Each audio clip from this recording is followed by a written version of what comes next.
My self professor doctor Deepak Singh, allied science specialist. आज एक topic deal कर रहे हैं जो क्लिनिकल पैथोलॉजी का एक पार्ट है, हिस्टोपैथोलॉजी का एक ब्रांच है, पैप स्टेन या पैप पापा निकलाउ स्टेन। इसको हम पैप स्मीयर भी बोलते हैं। यह जांच क्यों करते हैं, पहले यह बात कर लेते हैं। यह एक तरह का स्टेन है।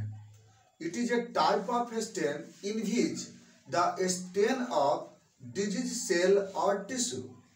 जब हम किसी डिजीज सेल और टिश्यू को स्टेन करते हैं उसको हम बोलते हैं पैप स्टेन करते हैं। यह पहला तो हो गया स्टेन करने का तरीका है। It is a type of stain use in histocytopathology या साइटोपैथोलॉजी। इसमें हम लोग साइटोपैथोलॉजी में इसका यूज करते हैं। जैसे हिमेटोलॉजी में फील्ड स्टेन और लिस्मन स्टेन होता है, बैक्टीरियोलॉजी में जेडन स्टेन, ग्राम स्टेन, अल्बर्ट स्टेन होता है। उसी तरह से हिस्टोपैथोलॉजी में पैप स्टेन होता है। तो इसके द्वारा हम लोग डिजीज सेल का स्टडी करते हैं। अब बात करते हैं इसका एम, क्यों करते हैं ये। बॉडी में किसी भी ऑर्गन से जब डिस्चार्ज होता है, खास करके जेनाइटल ऑर्गन से जब भी किसी तरह का डिस्चार्ज होता है, उस डिस्चार्ज को पता लगाने के लिए हम पैप स्टेन या पैप स्मीयर का हेल्प लेते हैं। तो अब मान लीजिए खास करके सबसे ज्यादा यूज इसका फीमेल जेनाइटल ऑर्गन में किसी तरह का डिस्चार्ज होता है, उसका पता लगाते हैं पैप स्टेन से।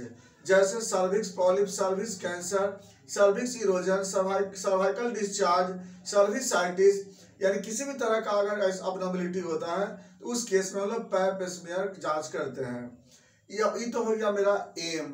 अब बात करते हैं इसका हम लोग तरीका क्या है। तो सबसे पहले आता है रिक्वायरमेंट। रिक्वायरमेंट के लिए क्या लेते हैं, रिक्वायरमेंट के लिए हम सबसे पहले लेते हैं सैंपल।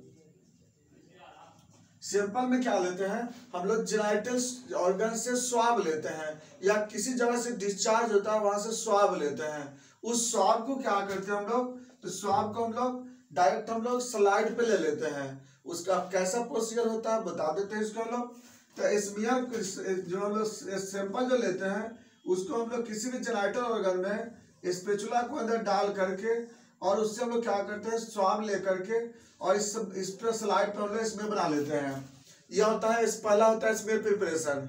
स्मेयर प्रिपरेशन करने के बाद इसको एयर ड्राई करते हैं और एयर ड्राई करने के बाद इसको फिक्सेटिव में डाल देते हैं। यानी कि सैंपल कलेक्शन में तीनों बात आ गया। पहले सैंपल लेने के बाद क्या किया हम लोग, या एयर ड्राई करते हैं। एयर ड्राई करने के बाद इसको क्या करते हैं, फिक्सेटिव में डाल देते हैं, यानी फिक्सेशन। इसको फिक्सेशन कर देते हैं। फिक्सेशन करने से क्या होता है कि सेल का नेचर लॉस नहीं होता है, उसका जो स्ट्रक्चर होता है वो मेंटेन रहता है।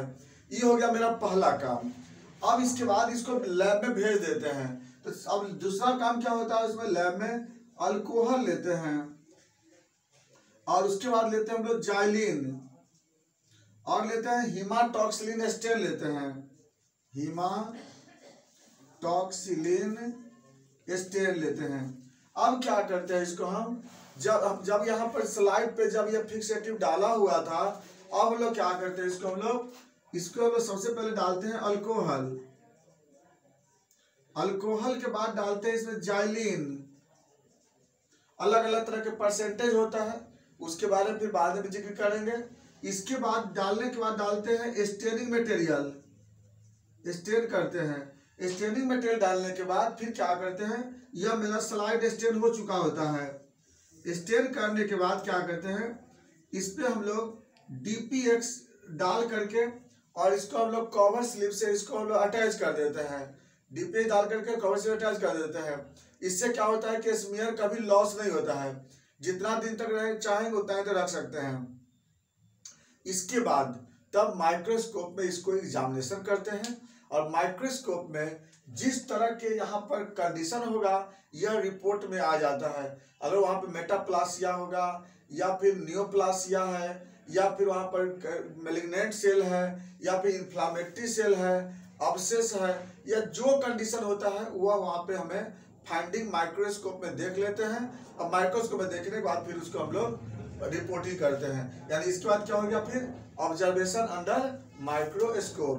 यही था पैप स्मीयर। और पैप स्मीयर से हम लोग जो भी ऑर्गन्स में वहाँ पे कैंसर हो या किसी और तरह के डिजॉर्डर्स को पता लगा लेते हैं, डिजीज सेल को हम लोग पता लगाते हैं।